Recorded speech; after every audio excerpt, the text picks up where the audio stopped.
نیکی دے رستے والے پاسے لاندے ہاں تے وقت ساتھ سامنے وہ واقعہ موجود ہے سرور کائنات حسنین دے پاک نانا زہرا دے پاک بابا جنت البقیع قبرستان جو گزر ہویا اپنے صحابہ نو فرمایا جلدی دے نال اس قبرستان جو گزر جاؤ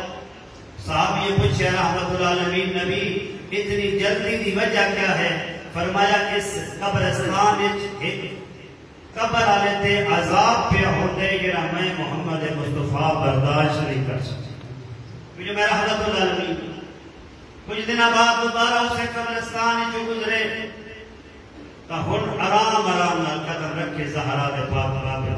صحابہ نے تعجب نال پوچھے یا رسول اللہ اس پیارے قبرستان جو گزرے ہیں اس قبر کو لو گزرے ہیں تو سن جلدی چلے ہو جو قبر صاحب قبر تے عذاب پہ ہو رہے آج آرام نال پہ رہنے ہو اس وقت رسول خدا نے حسنین نے پاک نانا نے فرمایا اس دیارے جہنمی آئی آج صاحب قبر جنتی ہوگی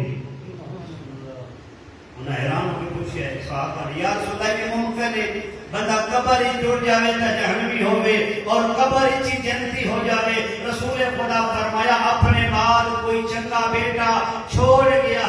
جس دی تھوڑی کی تربیت کر رہی ہے آج وہ بچہ مدرسے گئے آج اس بچے نے استاد بولو بسم اللہ کا سبق حاصل کیتے جدا استاد نے بسم اللہ پڑھائی ہے شاگرد نے اس دے بیٹے نے بسم اللہ پڑھی ہے جدا اس پڑھے بسم اللہ الرحمن الرحیم اللہ نے اس بسم اللہ کی عظمت صدقے اس بچے دے عبادت دے سارے گناہ معاف کر چھوڑے اس تو عذاب ہٹا چھوڑے فقط عذاب نہیں ہٹایا رحمان نے وجبت لہ الجنہ صاحب قبر تے اس بسم اللہ دے صدقے جنت نو واجب کرا دے